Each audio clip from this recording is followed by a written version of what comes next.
Over the course of this video, I'm going to tell you exactly how I founded, ran and scaled an international consultancy firm from the comfort of my bedroom. I'm going to reveal to you my 7-figure scaling secrets and how I dealt with the problems that you're probably facing right now. But in order for me to tell this story the right way, I need to make a call first. I'll be right with you.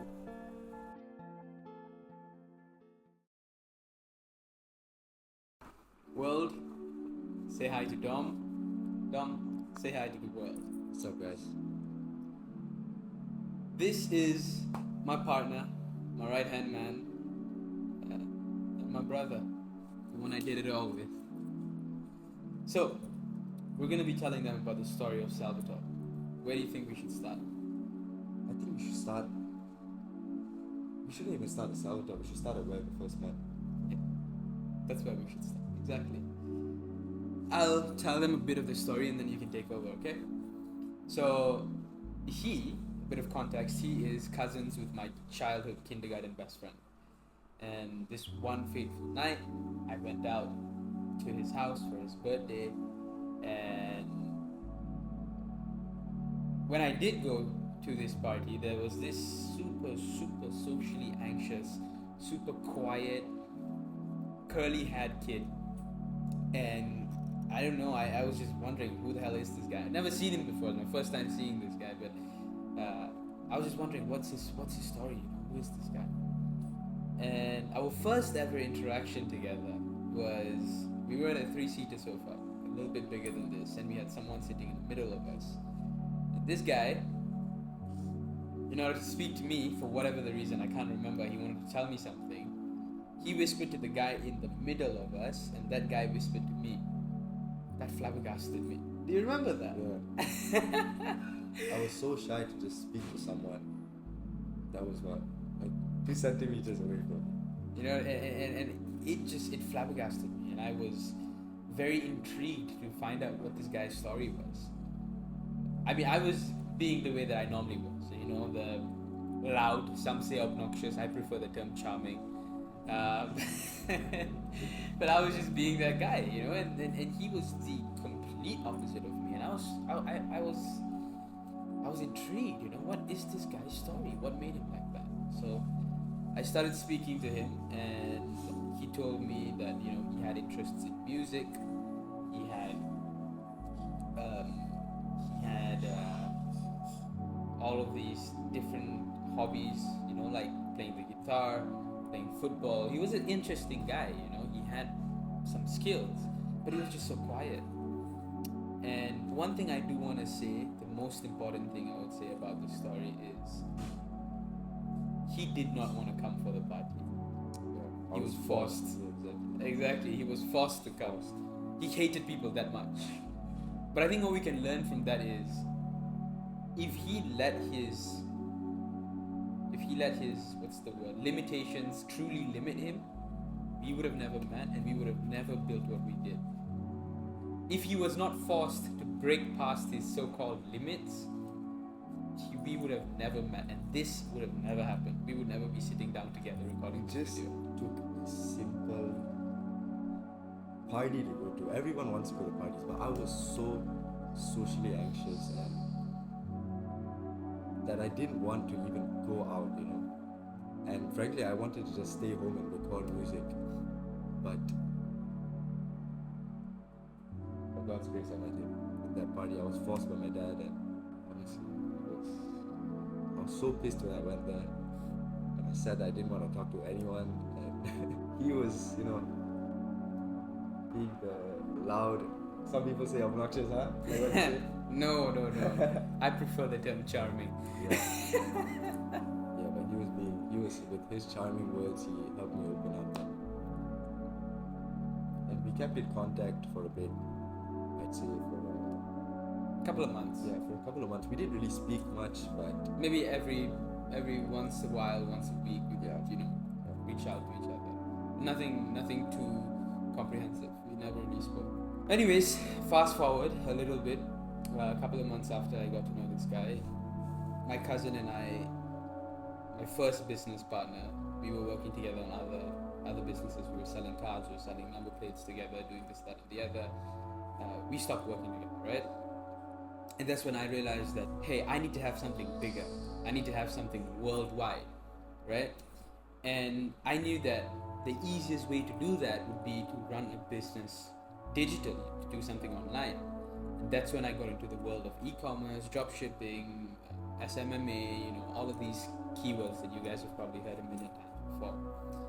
And I was learning all of these things. And when I did want to start one of those businesses, from the beginning, I always had this mindset of there's enough for all of us to eat. So I wanted to build a team so that all of us could grow together. So I called up my childhood best friend, not his cousin, my childhood best friend, like the guy I literally grew up with. Every weekend he would be at my place, so I would be at his. If he allows, we'll put a picture of him up now. I called up another unnamed partner at the time. I guess he looked at me as his mentor, whatever it was, and him. So I called these three guys up. We got together and we came up with this idea of infinity cards. Do you remember infinity cards? Yeah.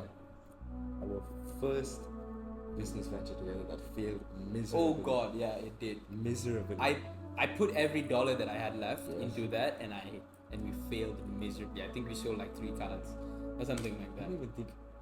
Yeah, we sold like 2 or 3. Yeah, That's all I remember. we used to buy NFC cards from China and like build link trees for people and sell business cards, basically drop shipping, but a little bit different.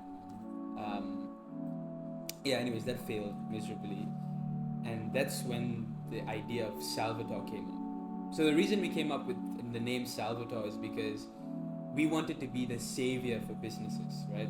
People have passions, like dentists are passionate about fixing smiles. Estheticians are passionate about making people more beautiful, making men more handsome, making women more beautiful, right? And we wanted to be the savior for their businesses by helping them with what they need. At the crux of running a business, you always have sales and marketing, and we wanted to help them do that, which was when the 4 of us decided, let's start Salvatore. So came up with the name, bought the domain with literally my last dollars in the bank. I literally had nothing else. Bought the domain without the know-how of building a website, so we gave ourselves 1 week, 1.5 weeks, and we were on YouTube University 24/7, learning the cheapest, fastest, best way to build a website. And we learned it, and we built it, and we put it up there. It was just a 1-page landing page kind of website, and we built it, and it's up there, and we felt like kings of the world. Hey, we have a real business now. Got it up on Google and stuff. Yeah, we indexed. We learned how to index the website. We learned how to get the SEOs to actually rank the website. We learned about the metadata of all the pictures in the website. We learned how to... Dude, there was just so much that we had to do, right? But yeah, anyways, we learned all these things, and step by step, we actually got the website up. And it was a beautiful, beautiful experience because we felt like we owned something. Yeah. And then reality hit. We finally understood that, hey, this business is not going to run without clients.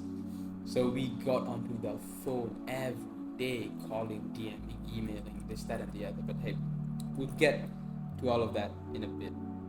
Before we do that, there's somewhere else I'd like to bring.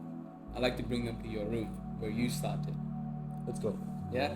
But it is getting a bit late. We do have a meeting, so we might have to record this tomorrow, but nevertheless, I'll see you then. Cheers, man. This is the bedroom that Dom started his story. Your bedroom. Yeah. You say that. You tell us your story.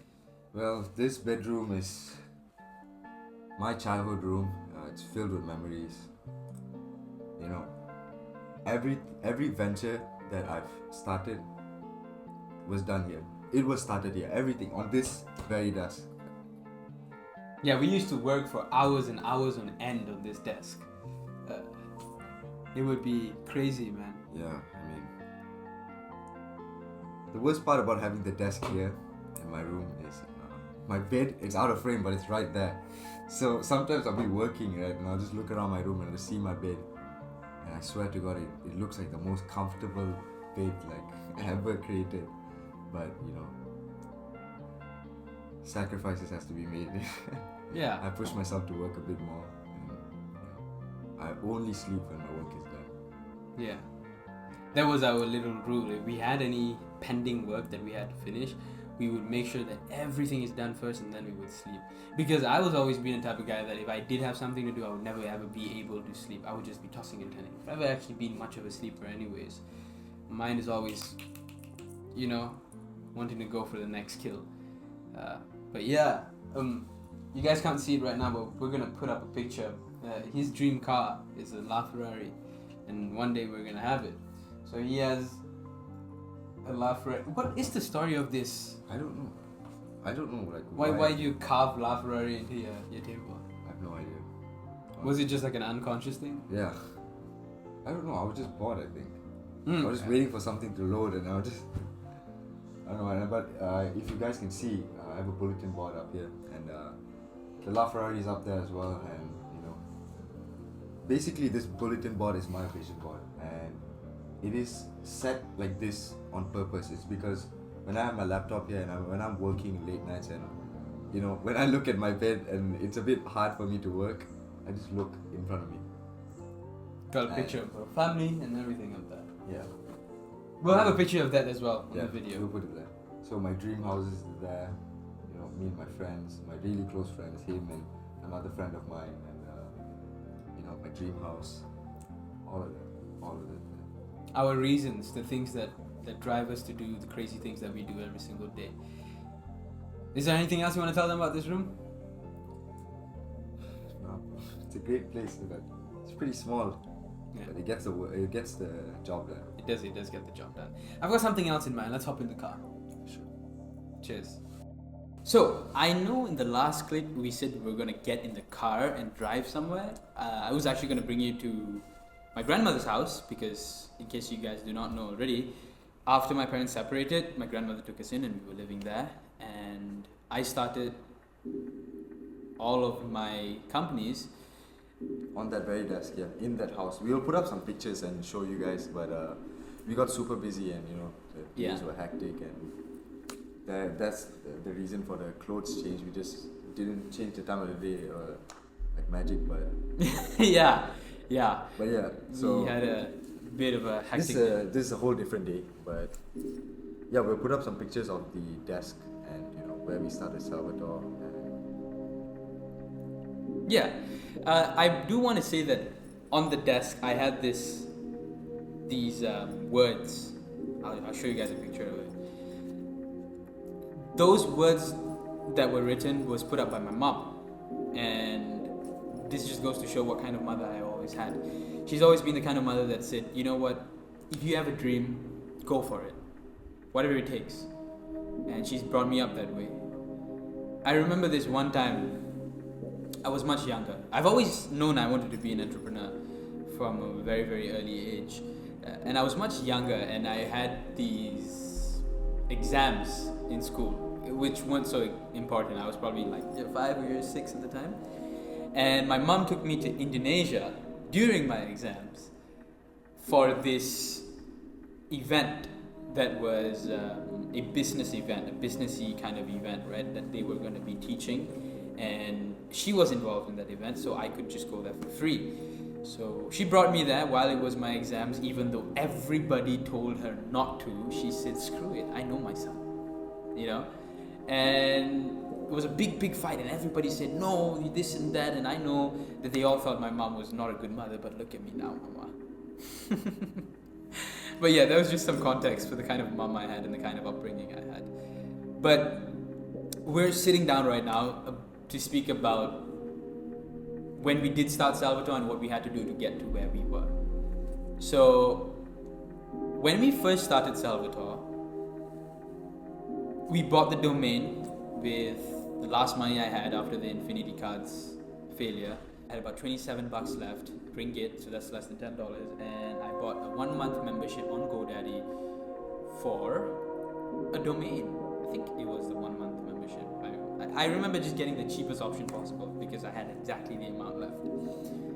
And when I bought the domain, my partner in crime over here told me not to because we didn't know how to build a website. Yeah, straight up. Literally, you asked me if you ask me to, even navigate through certain websites, I don't know how to do it. How are you gonna expect me to build a website? Yeah, at that And I point. told him that exact same thing, and he told me, bro, if there's a will, there's a way.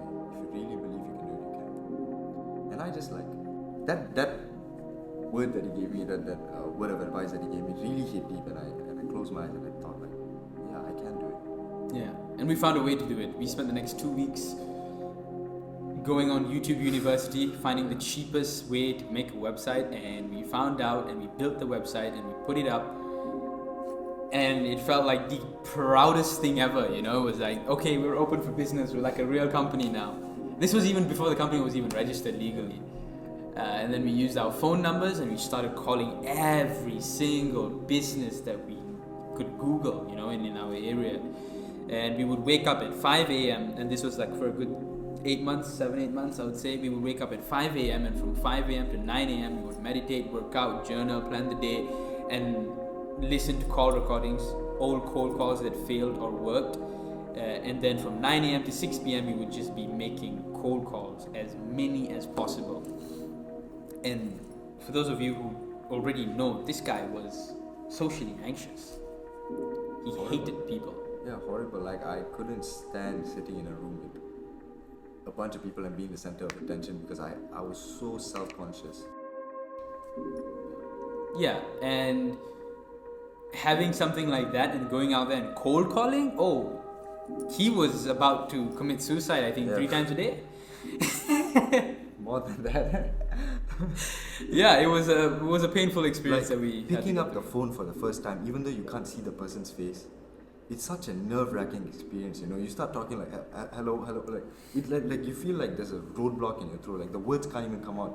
Your throat is literally closing up, but with the help of this man over here, everything is. Yeah, we made it work somehow. So we would just make as many cold calls as possible, and we would screw every single one of them up. I would screw it up as well so many times. I remember, even though I had this persona of, yeah, I'm good and confident, I remember getting on the phone thinking, oh my God, who the hell am I speaking to? Who the hell do I think I am? Yeah, and I feel like that's a lesson for everyone to learn, because at the end of the day, all of us are students. We're students of life, right?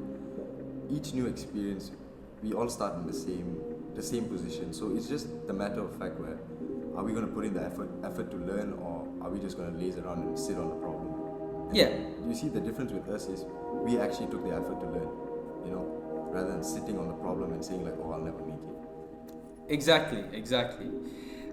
Anyways, we made those cold calls and then we started booking 1 or 2 meetings. I cannot seem to remember the first meeting we ever booked. Can you? It's probably like it was probably like a restaurant, I feel like a restaurant chain or. Oh yeah. I feel like it was. I think I do remember. I think it was the Jungle Cafe thingy. You know what it is? Can we say their brand name? No. Okay, so it's an exotic cafe where they bring in like really wild like animals into the. Yes. Yeah. It was an exotic cafe. I can't say what type of animals because that would give their name out, but. Yeah, it was an exotic cafe. The first meeting we ever booked. Yeah. Wow, what a throwback. Yeah, so the first meeting we ever booked was this exotic cafe. We took the meeting and screwed it up entirely. Oh, wow. Might as well I have not gone to a meeting, because what we did there, we left a big pile of shit on the table. Yeah, we did. We left a big pile of shit on the table because we didn't know what the hell we were speaking about. And that, what happened was we recorded the call and we went through the call again and again because it was the only call we had, so we kept watching it over and over again. I had a whole notebook that were just notes. In fact, we both had our own notebook, and I had like a notebook that was like this thick, and it's full from back to front of every cold call I made and every meeting I took notes on where I lost it, where I could have won it, why I could have done this differently, why I could have done that differently. It could be something as simple as just catching the prospect zoning out on camera, and I would note that down. At this timestamp, this happened, and why did it happen, and I'll try and find the science behind it. And then I slowly started to learn the psychology of the sales process. I started to learn how to get through the rejections, how to deal with the objections. And I started to build my own philosophy of sales that I then taught them. Them meaning him and the other partner that's not with us anymore. He is alive. I mean, when I say not with us, I mean not working with us anymore. You know, when I first started Salvatore, I had him, my childhood best friend, and another guy, three of them, and me, so 4 of us working together. And I thought that the guy that had the most potential was the third guy, the unnamed partner. He just had a lot of personal issues that he had to deal with, and I was trying my best to help him deal with those personal issues and trying to mentor him through it or coach him through it. And one fine day he said, you know what, I've had enough, I can't do this anymore. And then my childhood best friend said the same thing, hey, I can't handle this, I have to get out. And this guy that I never even batted an eye on, I thought, okay, you know what, I'm just going to take a chance on this guy. I don't know how good he's going to be. I'm just going to take a chance. And you know what's funny? The reason they left is because they were putting in so much of work and they weren't seeing the ROI, right? Yeah. And you know what's the funny thing? The day those people left, we signed our first client. Yes. Yeah. So they were putting in the work as well, and both of us were putting in the work as well, and they never saw the ROI. And then the day that the first person that left was my childhood best friend. He said he couldn't handle the stress and he had to go. Then it was the unnamed partner, and the day he left, we signed our first ever deal. And this guy, our first client, he was our god at that point. I mean, he was everything to us. In fact, to this day, he's still a close friend of ours. We may not be working together anymore, but we are still close friends because he gave us our start. You know what? If he allows it, we'll put a photo up. Yeah, we have a photo from his wedding, so we'll put a photo up. And this guy gave us our start. You know, he taught us all that he knew, and he gave us the chance to grow because we had the theoretical knowledge and now it was practical. So we didn't know how to build a website, but we learned. Of course, we knew how to build a simple website for Salvatore, but he had an e-commerce company, so to get the whole back-end thing, we didn't know how to do it. So we would spend weeks, and that is not even a joke, weeks, every day, maximum maybe 2 or 3 hours of sleep we get. Some days we wouldn't eat, sleep or shit, no joke. And we would do everything that we possibly could to service this guy. And we learned Facebook ads, copywriting, graphic designing, all practically now, right? And he gave us the chance to mess up. He gave us the opportunity to screw up because he knew we were new, and he gave us that. And then after that, after we stopped working together, we felt like kings of the world when we signed our first client. Now I realize that that's nothing. After we stopped working together, we continued getting on calls and this, that, and the other, having those meetings, and then we got our first client. Very quickly, I'm going to tell you the story of us getting our first client. So we called every niche known to mankind. Okay, we called gyms, chiropractors, dentists, med spas, restaurants, bars, what else? Everything, literally. Car detailers, car dealerships. Honestly, anything that we could find a phone number, we would call. Okay, and we booked a meeting with this esthetician clinic. And I walked into this clinic and I gave him the presentation and everything. We built everything. It was all done. And then he says, you know what, Mr. Rahul, I think I like what you guys are doing, but I'm going to need to think about it. So then I said, hey, you know what, Dr. Ooh, I can't say his name. Please bleep that out. Okay? But I'm going to say his name in the story. And then, yeah. I said, you know what, doctor? You need to think about it, and I completely understand it. I completely understand that you need to think about it. This is a big decision. It's a business decision, right? So, can I understand what exactly you need to think about? Because if I help you, I know my business, you know yours, we could come to a conclusion much faster and save each other time and energy. He says, well, I have to speak to my partner about this. You know, I have to speak to my partner because it's a big business decision. And at the time, my partner was sitting right next to him. So I said, okay, when do you guys plan to speak? He says, well, as soon as we close our operations for the day, I'm going to go back home and we're going to speak. And then I said, doctor, how important is it for you to fix X, Y, and Z problems that we, spoke about in the beginning of the conversation? He says, well, it's very important. I said, okay, and how long more do you want to spend on not finding the solution? He says, well, I don't want to spend any more time. I says, okay, you don't want to spend any more time. You want to speak to your partner. You booked me in for 4 p.m. to 6 p.m. It's 5 p.m. right now. I'm going to walk away and I'm going to go to the Starbucks across the road and I'm going to have a coffee for the next 1 hour.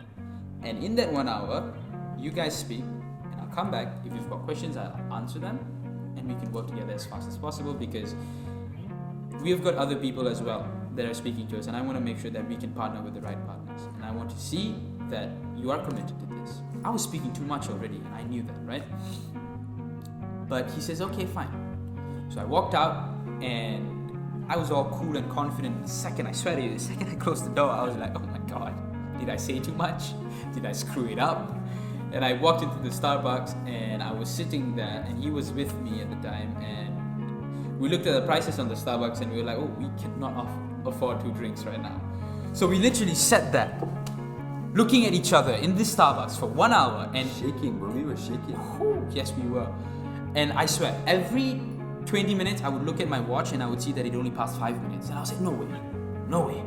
This was the longest 1 hour I waited in my life, but then I saw the time. It's 6, I walked into the office, I sat down. He said, okay, we've thought about it, I've got this question. I answered him, he's like, okay, let's sign it. So he signed it, I walked out, said, yeah, all cool, this, that, and the Checked other. our account, money's in. Money's in, felt amazing.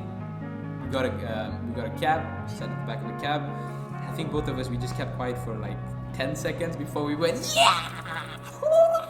We were screaming in the back of the cab, and the driver got a shock of his life. He was like, hey, you guys okay? And they're like, yeah, no. And then we told him everything, and we tipped him like $50 or something. We felt like kings of the world. And that was the start. And then we started signing one more client, and one more client, and one more client. And the key is we reinvested every dollar that we had, because when we had the first client, we spent every dollar that we had. Now we reinvested everything. So for the next 6 months, even though we were signing more clients, because now we've kind of figured out how to get it done, we copied and pasted, we started reinvesting every dollar. And then we started hiring people, we started spending more money on R&D, we started spending more money on finding the right strategies, the best strategies to use for our clients, for ourselves.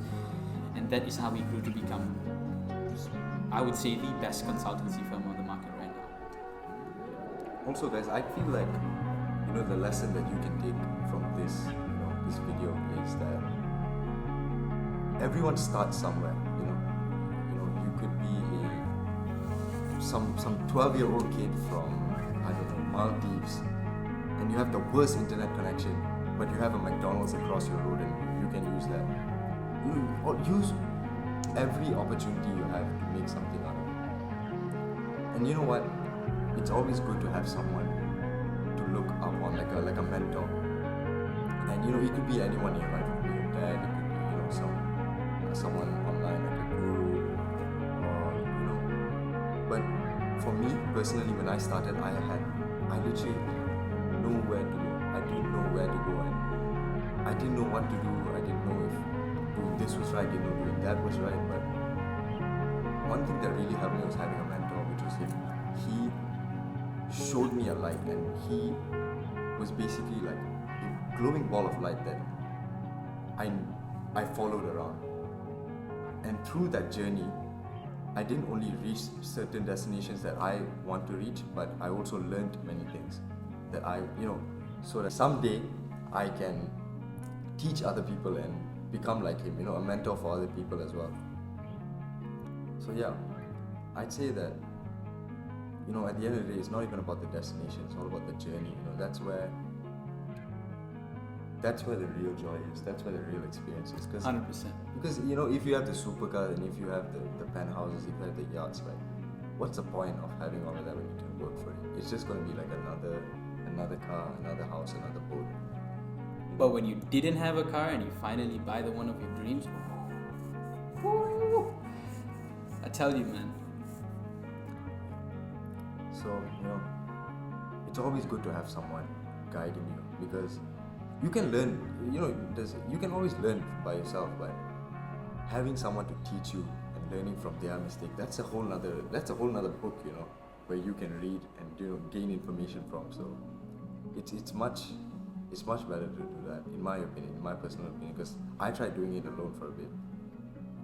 Oh my god, I can tell you, it's so much more time consuming, so much more painful. But once you have someone to, not to say rely on, but someone to learn from, it's just a whole other experience, and it's so much more efficient. So yeah, by God's grace, thankfully I got him. You know, my And brother. you always will have to. And he taught me the ways, and he is an interesting guy. That is basically how I scaled an international consultancy firm with my brother, my right-hand man. That's how we did it. And you and your brothers, your right-hand man, don't do it alone, man. You could, you know. And if you are where I was 3-4 years ago, or if you are where I was 6 months ago, a year ago, or if you're where I am right now, and you want to find a way to speak to me, I will have a link to my calendar. You can book in a call directly with me. Because I believe that God has blessed me with a lot. And the only way I can do right by those blessings is by finding a way to spread it. Spread the knowledge, the wisdom, the joy, the happiness, the success. Because there is literally enough for all of us to eat. And my goal right now is to help you find the food. I found it, he found it, we've helped countless others find it, and I'm damn sure I could help you find it too, if you truly are as hungry as you say you are. Is there anything else you'd like to say? Take the opportunity. Don't waste your life away. You are born for a reason. Yes, you were. Anyways, until the next video, my people, see you soon.